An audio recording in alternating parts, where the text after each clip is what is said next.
अच्छा जी, अब हम अपना कोर्स स्टार्ट कर लेते हैं। लास्ट सेशन में हमने डिस्कस किया कि हमने क्या पढ़ना है और क्या पैटर्न होगा हमारा। और इस कोर्स का लिंक जो कैलकुलस वन के साथ था, कैलकुलस एंड एनालिटिकल ज्योमेट्री, वो हमने डिस्कस किया। ठीक है। अब हमने अपना वो पहला लेक्चर स्टार्ट कर रहे हैं, थ्री डायमेंशन कोऑर्डिनेट सिस्टम। तो लास्ट सेशन में मैंने आपको बताया था कि हमने बेसिकली जो कैलकुलस के अंदर टू डायमेंशन हमने जितना भी था वो कोऑर्डिनेट सिस्टम हमने डिस्कस किए थे। वो एक ही coordinate system, Cartesian coordinate system discuss किया था। और वो आपके पास टू डायमेंशन था। टू डायमेंशन में ये था कि आपके पास एक्स के अगेंस्ट एक वो जो मतलब एक्स वाई प्लेन होता था, ये टू डायमेंशन कोऑर्डिनेट सिस्टम हो गया। ठीक है। लेकिन इसमें जो हम प्लॉटिंग कर रहे थे या ग्राफ वगैरह जितने भी फंक्शंस को हम डिस्कस कर रहे थे, वो y is equal to f of x था। तो मीन्स कि ये आपके पास वैसे जो प्लॉटिंग इसकी बन रही थी, ये सिंगल डायमेंशन बनती है। ठीक है, this is one dimension. Two dimension ये होते हैं, देखिए लेट्स सपोज अगर मैं कोई शीट बनाऊं, ठीक है, तो इसके दो डायमेंशन होते हैं। ये एक डायमेंशन ये है एक्स और एक इसका ये वाई होता है। ठीक है। और ये प्लेन के अंदर ये डिफरेंट इसकी वैल्यू होती है, एक्स वाई की एक साथ वैल्यू होती है। ठीक है। जैसे अगर इसको मैं फंक्शन की फॉर्म में लिखो तो डब्ल्यू इज इक्वल टू ऐसे एक्स वाई बन जाएगा। ठीक है। हर एक पॉइंट पे एक्स की भी वैल्यू होती है और वाई की भी वैल्यू होती है। इसमें क्या, इसमें एक्स के अगेंस्ट वाई की वैल्यू होती है। इस पर्टिकुलर पॉइंट के ऊपर आपके पास एक्स के अगेंस्ट वाई की एक वैल्यू होती है। तो थ्री डायमेंशन कोऑर्डिनेट सिस्टम में आपके पास क्या हो जाएगा कि तीसरा डायमेंशन आ जाएगा।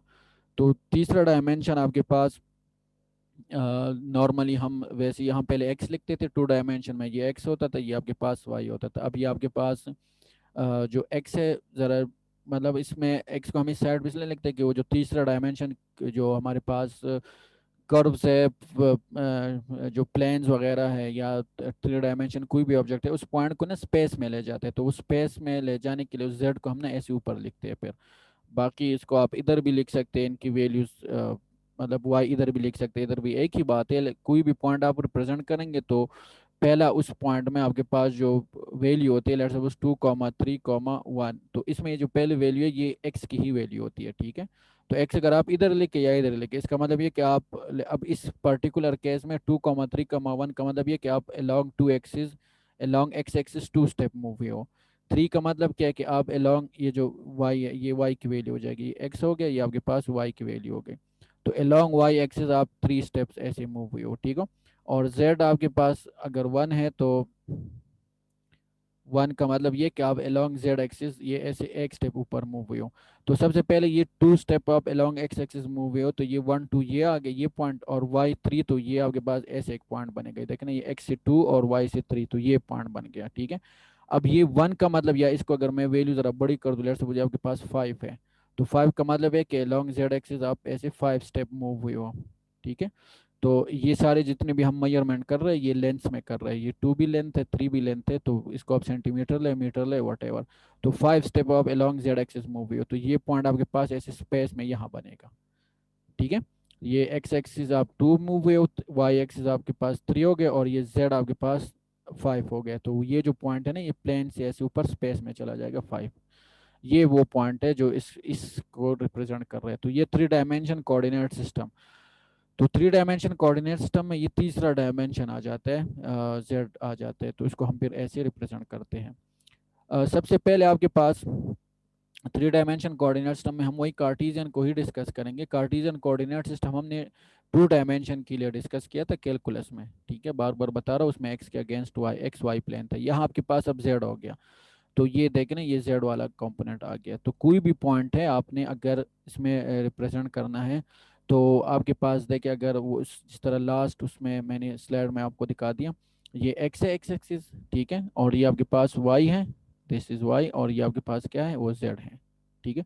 अब ये जो पर्टिकुलर फिगर है ना, ये आपको ये बता रहा है कि अगर मतलब इसमें कोई ये थ्री डायमेंशन आप देख रहे हैं ना, क्यूब देख रहे हैं। क्यूब किस चीज का थ्री डायमेंशन होता है, स्क्वायर का। ठीक है। स्क्वायर क्या होता है, जिसके ऑल साइड इक्वल होते हैं, हम कई बार डिस्कस कुछ कर चुके हैं। क्यूब उसका थ्री डायमेंशन वर्जन होता है। ये इसका थ्री डायमेंशन वर्जन हो गया। ठीक है। अब अगर इसके आप फ्रंट साइड को देखें, ठीक है, इसमें आप देखें ना, अगर एक्स की ये वैल्यू आप लेट्स सपोज 2 मूव हुए हो, तो इसमें एक्स इस साइड में एक्स में वेरिएशन आ रही है। ठीक है।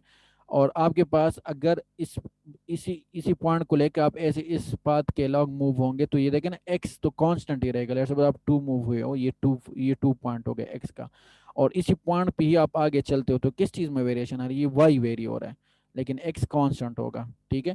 सिमिलरली अगर आप यहाँ जीरो से लेकर वाई अलॉन्ग वाई एक्सिस 2 या 3 स्टेप मूव हो जाए तो ये y की वैल्यू हो जाएगी, और फिर इस पॉइंट पे आप यहाँ ऐसे मूव होंगे तो y कांस्टेंट रहेगा और x में वेरिएशन आएगी।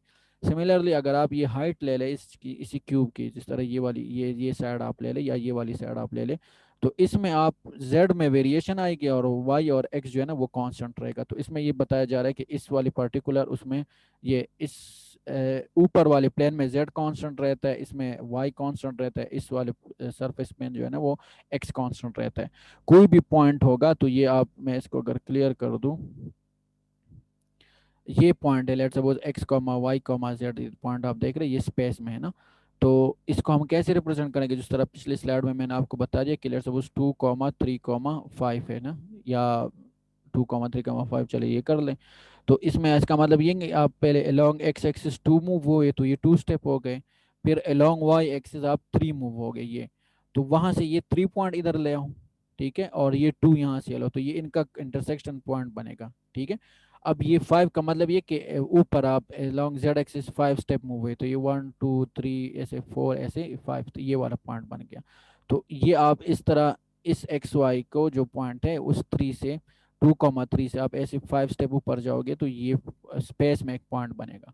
तो 3 डायमेंशन कोऑर्डिनेट सिस्टम में, अगर कार्टीजियन कोऑर्डिनेट सिस्टम है, कार्टीजियन कोऑर्डिनेट सिस्टम में बेसिकली किसी भी पॉइंट को आप लेंस के हिसाब से रिप्रेजेंट करते हो, सारे लेंस होते हैं, जो भी पॉइंट होते हैं उसमें आप लेंस, ये जो पॉइंट होते हैं एक्स वाई और जी, ये तीनों आपके पास क्या होते हैं, वो लेंस होते हैं। ठीक है। जो मेजरमेंट होती है वो एक्स वाई जी की, वो लेंस के हिसाब से होती है। तो इसका मतलब फिर अगलों में कुछ और मेजरमेंट होगी। तो हाँ, अगले जो कोऑर्डिनेट सिस्टम है स्फेरिकल और सिलेंड्रिकल कोऑर्डिनेट जो हम डिस्कस करेंगे उसमें कुछ लेंस होते हैं और कुछ एंगल होते हैं। ठीक है। मतलब ये 2,3,5 सारे लेंस हैं। अगला जो होगा सिलेंड्रिकल या स्फेरिकल कोऑर्डिनेट सिस्टम, उसमें आपके पास क्या होगा, वो आपके पास लेंस एंगल भी बीच में आएंगे। जैसे सिलेंड्रिकल कोऑर्डिनेट सिस्टम में 2,3, ऐसे 30 डिग्री होगा, तो इसमें ये दो लेंस होते हैं, अगला आपके पास एंगल होते हैं। तो वो हम डिस्कस करेंगे कि उसमें वो क्या रिप्रेजेंट करते हैं। बहरहाल ये तो म्यूट कर दिया है, अनम्यूट कर दो। रिस्पॉन्स दे रहे, आवाज आ रही है, समझ गए इस बात को? किसको, मैं अली नजम को आस्क टू अनम्यूट, अली नजम को मैं अनम्यूट कर रहा हूँ। अली नजम रिस्पॉन्स दे रहे, सिर्फ अली नजम को ही मैं अनम्यूट कर रहा हूँ। जी जी अली नजम, आ रही है समझ?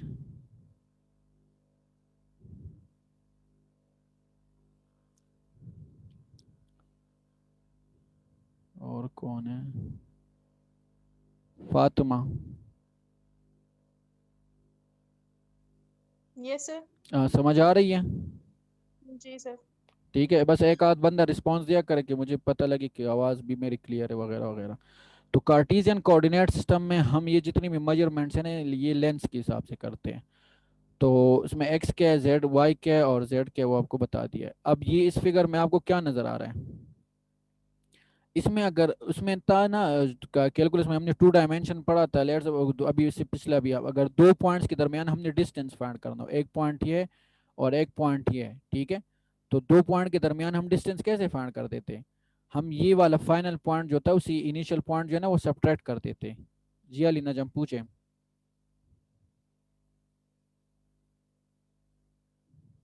अनम्यूट कर दे, मैंने आपको अनम्यूट किया हुआ है। हाँ सर, मैं ये कह था, ये जो चीजें आप पढ़ा रहे हैं ये तो सर हमने फिजिक्स में पढ़ी और समझ भी आ रही है सर। अच्छा, ठीक है ठीक है, लेकिन कुछ ने नहीं पढ़ा ना क्योंकि आप कुछ लोग वो क्या कहते हैं डिप्लोमा वगैरह करके आए वगैरह वगैरह, तो बहरहाल इसलिए ये ज़रा भगा भगा के हम पढ़ेंगे, कोई परेशानी वाली बात नहीं है। 3 डायमेंशन में हम कैसे इसमें डिस्टेंस फाइंड करेंगे, जस्ट ये तीसरा कोऑर्डिनेट सिस्टम को तीसरे से सब्ट्रैक्ट करेंगे। ठीक है। डिस्टेंस बिटवीन 2 पॉइंट क्या था, डिस्टेंस को मॉडुलस में क्यों लिखते थे, ये रीज़न कोई बता सकते हैं? अली नजम। सर डिस्टेंस पॉजिटिव आता है सर हमेशा सर। हमेशा पॉजिटिव होगा, ठीक है। तो वो जो दूसरा पॉइंट था फाइनल माइनस इनिशियल, ठीक है, और उसका स्क्वायर, ये क्यों? बिकॉज वो जो पैथागोरस थ्योरम था 2 डायमेंशन के लिए,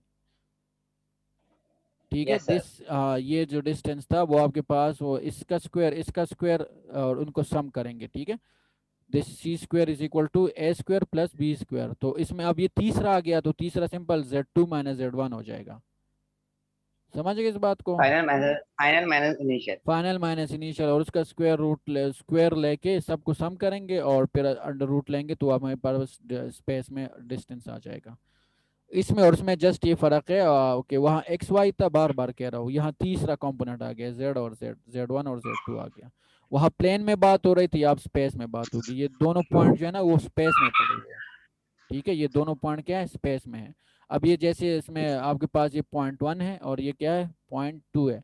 तो इन दोनों के दरमियान डिस्टेंस किसकी इक्वल होगा? तो this is final point, this is initial ना, तो 2 - 2 उसका स्क्वायर, फिर 3 - 1 उसका स्क्वायर, फिर 0 - 5 उसका स्क्वायर।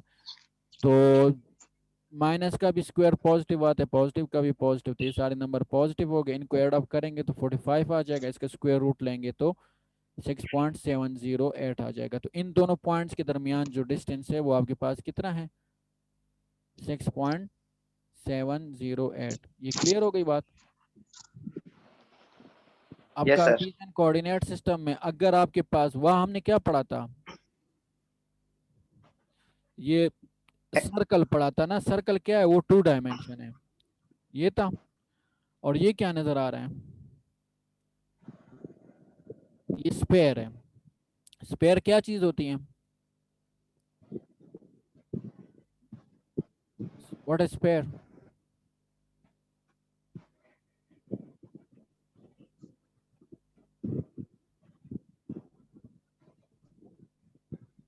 एक सेकंड, वो स्क्रीन से वो गायब हो गया।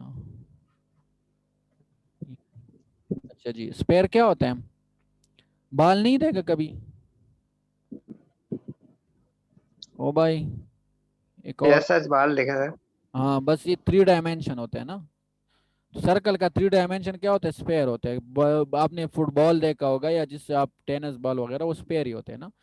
तो अब वो 2 डायमेंशन में हमारे पास सिंपल, आपको अगर याद हो ना, वो x माइनस, वो हम उसको h कहते थे, x - h था और y - k था। याद है कुछ? यहाँ यस सर सर अब क्या आपके कहते पास थे। ये देखे ना, वो h की बजाय x0 आ गया, k की बजाय y0 आ गया, और चूंकि 3 डायमेंशन आ गया ना, थर्ड डायमेंशन, तो बीच में z आ गया। बाकी सेम टू सेम चीज है। तो सर्कल का जो स्टैंडर्ड इक्वेशन है, ठीक है, वो x - k था और x - h इनका स्क्वायर और इनको सम करते थे इक्वल टू a स्क्वायर था। अब स्पेयर 3 डायमेंशन आ गया, तो इसमें z कंपोनेंट आ गया, तो z - z0 होगा। अब ये जो चीज है ना, x0 y0 और z0, ये इनका जो सेंटर पॉइंट है उसको रिप्रेजेंट कर रहा है। और ये जो एक्स वाई जेड है, ये इसके जो सर्कल का आपके पास सेंटर से जो यहाँ तक के डिस्टेंस है ना, उसको रिप्रेजेंट कर रहा है। तो इन दोनों के आपके पास ये किसकी इक्वल होगा? वो ए स्क्वायर का होगा, ये तीनों का। ये x - x0 square, y - y0 square, so on, equal होगा ए स्क्वायर के, ठीक है। तो ये स्पेयर का स्टैंडर्ड इक्वेशन है। यहाँ से यहाँ तक अगर इस चीज को आप, मतलब इसके ऊपर हैंड रखे, ये इसको हटा के, फिर ये स्टैंडर्ड, ये फिर सर्कल का इक्वेशन है। ये किस चीज का है? ये सर्कल का है। इस चीज को हटा के इन दोनों को लेके इक्वल टू ए स्क्वायर, ये सर्कल का है। और ये ऐड करेंगे तो ये स्पेयर बन जाएगा, मतलब 3 डायमेंशन बन जाएगा। और 3 डायमेंशन का मतलब ये कि जेड कंपोनेंट बीच में आ गया, ठीक हो गया। अब इसमें ये आपको एक इक्वेशन गिवन है, बस ये पढ़ते और फिर खत्म करते हैं। बस ये स्लाइड भी साथ पढ़ेंगे और फिर ख़त्म करते हैं, ठीक है। इसमें क्या नज़र आ रहा है? ये क्या लिखा हुआ है? ये एक इक्वेशन गिवन है और आपको कहा जा रहा है कि find the centre and radius of the sphere. ये स्पेयर का आपके पास इक्वेशन गिवन है, लेकिन इस फॉर्म में नहीं है, मतलब ये इसी फॉर्म से ही आया है, लेकिन आपको अब इससे अंदाज़ा नहीं होता कि इसका सेंटर क्या है और इसका रेडियस क्या है। इसमें रेडियस, इक्वेशन में रेडियस क्या है? This A square is basically radius ना, ठीक है। लेट्स सपोज इसकी वैल्यू अगर 16 हो, तो 16 किसके इक्वल होता है? 4 स्क्वायर के। और क्या है। तो एक किसके इक्वल हो जाएगा? 4 के। तो इसका रेडियस आपके पास 4 हो जाएगा। अब इस इक्वेशन के इस फॉर्म से आपको पता नहीं चल रहा, लेकिन इसको अगर हम इस फॉर्म में कन्वर्ट करें पहले, तो फिर हम इससे हमें अंदाज़ा होता है। ठीक है, तो हमने अगर आपको याद हो वहाँ हमने क्या किया था, वो कंप्लीटिंग स्क्वायर वाला टूल यूज़ किया था, टेक्निक यूज़ की थी। सबसे पहले तो एक्स एक्स वाले टर्म अलग कर दें। ठीक है, इस इक्वेशन को यहाँ लिखा हुआ है तो ये देखें ना, एक्स स्क्वायर और ये 3x, इसको हमने जस्ट अलग ब्रैकेट के अंदर लिख दिया, कोई ऐड सब्ट्रैक्ट अभी फिलहाल नहीं किया।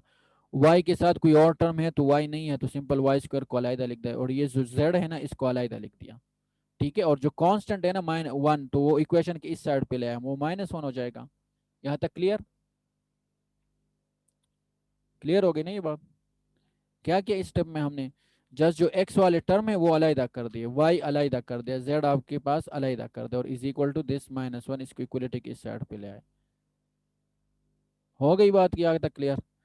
यहाँ क्या हो रहा है स्टेप के अंदर, उसको वो कंप्लीट, अब ये कंप्लीटिंग स्क्वायर कर रहे हैं। कंप्लीटिंग स्क्वायर क्या है? वो जो a plus b whole square वाला फार्मूला हम बना रहे हैं, a plus b whole square वाला फार्मूला बना रहे हैं, वो किसके इक्वल होता है? वो a स्क्वायर प्लस 2ab और प्लस बी स्क्वायर, इसकी इक्वल होता है ना।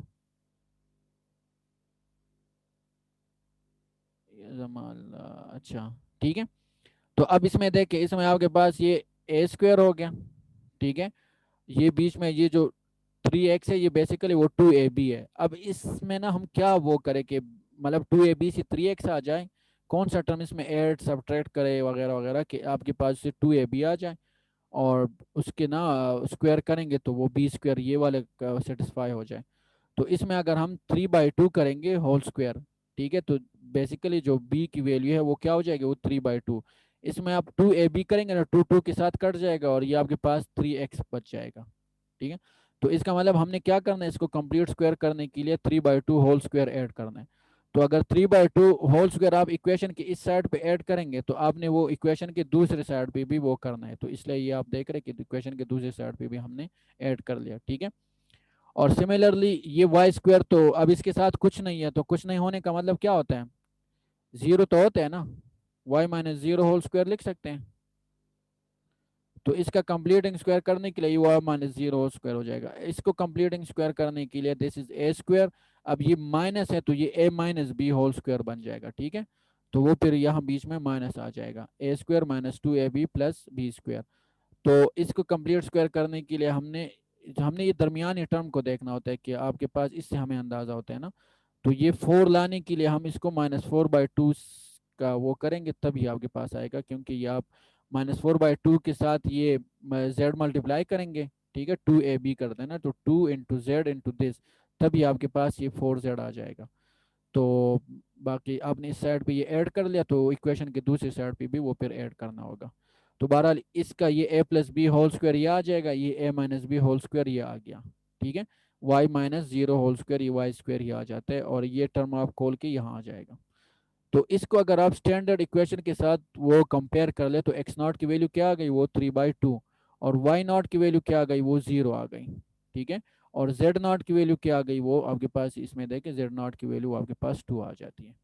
तो इस साइड से आप इन सब को ऐड करेंगे ना, ये स्क्वायर ये 21/4, तो 21/4, और इसको वो ये चूंकि ए स्क्वायर की इक्वल है ना, तो ए स्क्वायर अगर आपके पास 21/4 की इक्वल है तो ए किसकी इक्वल होगा? आप इसका अंडर रूट लेंगे ना, ये 21/4 का आप अंडर रूट लोगे, तो अंडर रूट लेने के बाद आपके पास वैल्यू आ जाएगी जो भी है, कैलकुलेटर नहीं है मेरे पास, इसका आप ले ले, तो बहरहाल इसके ऊपर स्क्वायर रूट लिखेंगे तो भी यहाँ तक ये आंसर काफ़ी है। ठीक है, ये ऑलरेडी हम कैलकुलस में डिस्कस कर चुके हैं, वहाँ 2 डायमेंशन था, सर्कल था, यहाँ अब आपके पास स्फीयर के लिए क्या आ जाएगा। ठीक है, तो आगे चलते हैं। इसका मतलब क्या है डिफरेंशियल लेंथ? ये ज़रूरी बात इसलिए कि आगे जाके हमने ये वॉल्यूम्स वगैरह फाइंड करने हैं। ठीक है, तो वॉल्यूम के लिए अब आपके पास ये 3 डायमेंशन में वॉल्यूम किसकी इक्वल होते हैं? Length into weight into height होते हैं ना, length into weight into height. अब अगर स्मॉल वॉल्यूम हो, डिफरेंशियल का मतलब क्या है, जब स्मॉल डी स्मॉल लगता है ना साथ, तो इसका मतलब होता है कि स्मॉल वॉल्यूम। ये देखें ना, ऊपर जो आप स्केच देख रहे हैं ये बड़ा कोई एरिया है, ठीक है, क्यूब ही है लेकिन बड़ा है। अब उसको आप स्मॉल उसमें करेंगे ना, small x small y small z, तो ये छोटा सा फिर क्यूब बनेगा। तो उसका वॉल्यूम फाइंड करने के लिए वो डी वी आपके पास इक्वल हो जाएगा डिफरेंशियल लेंथ या d x into d y into d z हो जाएगा। और ये डी एस क्या चीज़ है, अगर आपने डिफरेंशियल सरफेस फाइंड करना, मतलब सिंपल एक सरफेस का एरिया आपने फाइंड करना है, ये और ये सिर्फ इसकी बात हो रही है, तो उसे डिफरेंशियल सरफेस कहते हैं। अब आपने देखना है कि वो कौन कौन सा बढ़ रहा है। अब इस वाले ऊपर वाले केस में वो डी एक्स और डी वाई बन रहे हैं। इस वाले केस में ये जो एरो आप देख रहे हैं इसमें डी एक्स डी जेड बन रहे हैं, ठीक है। इस फ्रंट वाले केस में आपके पास वो डी वाई और डी जेड बन रहे हैं, बिकॉज इस साइड में ये वाई में वेरिएशन आ रही है, ठीक है, और इसका ये दूसरे साइड जेड में वेरिएशन आ रही है, ये जो फ्रंट वाले साइड है। तो ये डिफरेंशियल सरफेस वो 2 डायमेंशन होते हैं, वॉल्यूम कितना होता है वो 3 डायमेंशन होता है, d x into d y into d z, ठीक है। इस हिसाब से जो लेंथ होगा, अभी भी हमने कहा ना फाइनल माइनस इनिशियल, तो डिफरेंशियल लेंथ वो along X square along Y square और along जो z है वो इसका स्क्वायर लेके स्क्वायर रूट लेंगे तो हमारे पास वो डिफरेंशियल लेंथ आ जाएगा। ये था जी 3 डायमेंशन कार्टेशियन कोऑर्डिनेट सिस्टम। यहाँ तक समझ आ गया?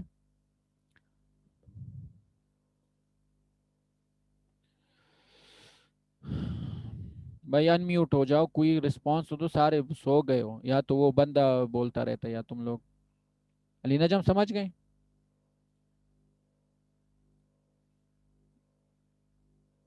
भाई हाथ ना उठाओ, अपना माइक अनम्यूट करो।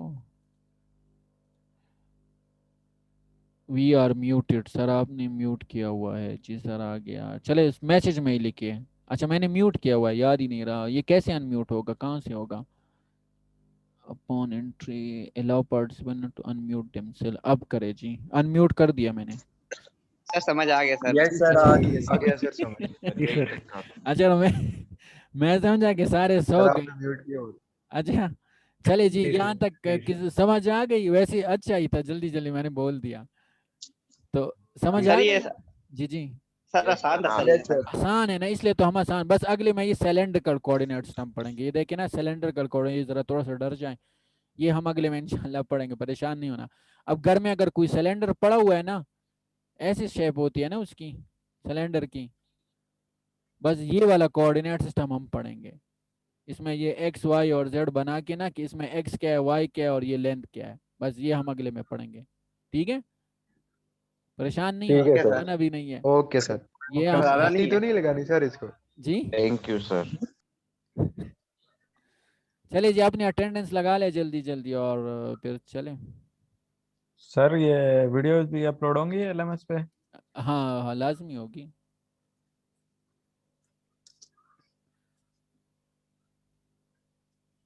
और सर ये स्लाइड भी दे देना सर।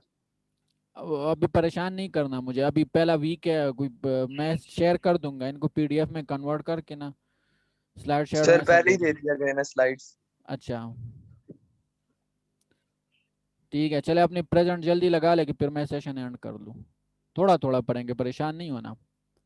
सर ये कब तक वीडियो अपलोड कर देंगे आप? ये तो यूट्यूब पे अपलोड होगा, वो लिंक मैं फिलहाल ग्रुप में शेयर किया करूँगा, फिर आगे जाके ना एलएमएस पे आपको मिलेंगे, एलएमएस अगली वीक तक आ जाएगा। Okay sir. ठीक है, अगला जो है ना वो, अगला जो क्या है अगली क्लास है ना वो कब है, टाइमिंग ये सही है ना? थर्सडे को। थर्सडे को है। यस सर, टाइमिंग ठीक है। यस सर, टाइम ठीक है। सही है। 4:30 ठीक है, तो 4 बजे ही लेते हैं। सर रमजान में भी यही टाइमिंग होगी? रमजान में देखते हैं, अब क्या कह सकते हैं। सर सुबह का टाइम अच्छा है तरावियों के सर, बाद रख लेंगे। 9 बजे। शाम वाला नहीं, ठीक है, शाम तरावियों के बाद। चले रमजान तो आने सर देना, ये आप टाइम ठीक है सर। मेक श्योर कर। रमजान में दिमाग काम नहीं कर, रात को रख ले। रमजान में दिमाग क्यों नहीं काम करता, क्यों क्या हो जाता है रमजान में? कौन से ऐसे कोई तीर मारते हो, रोजा ही रखते हो और तो कुछ नहीं होता, और खाली पेट तो सही दिमाग काम करता है। Yes sir. सर लेकिन सिकंदर हाँ का नहीं सर। करता। अच्छा सिकंदर बोल रहा है, सर सिकंदर तो बोल सकते। Yes sir. सर पठानों की वो मसला है मजबूरी है, इसका वो सर। आप समझ सकते हैं सर। सिकंदर की मजबूरी है। रमजान में अच्छा मेरा तो करता है, इसमें कोई वो वाली बात नहीं है कोई, बल्कि आप इंशाल्लाह एंजॉय करेंगे, कोई परेशानी वाली बात नहीं है। लेकिन मैं बता दूं, अभी से मैं बता दूं, अब तक इस कोर्स में किसी ने 3 GPA से ज्यादा, अब नहीं, मैं पता नहीं दूसरी या तीसरी दफा पढ़ा रहा हूँ, अब तक 3 GPA से किसी ने ज्यादा नहीं लिया हुआ।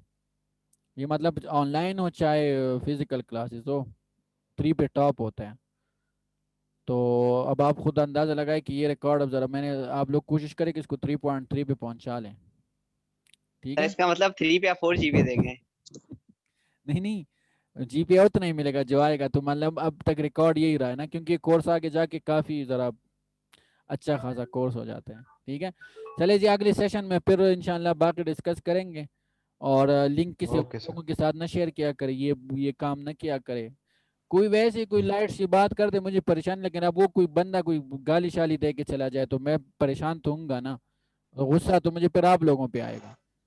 तो ये वाली वो ना कर, यस सर, यस सर। ठीक है। तो अपनी इज्जत का भी ख्याल रखे, हमारी भी इज्जत का ख्याल रखे। वैसे ही कोई गपशप लगाने है तो मेरा नंबर दे दे, कोई परेशानी वाली बात नहीं है, मैं भी फ्री बैठा हूँ। बाकी अपना ख्याल रखे, इंशाल्लाह अगले क्लास में मिलते हैं, ठीक है। Okay sir. ओके जी, अल्लाह हाफिज। ओके सर, अल्लाह हाफिज। ऑफिस अल्लाह हाफिज। ओके सर, खुदा हाफिज। अल्लाह हाफिज। ठीक है।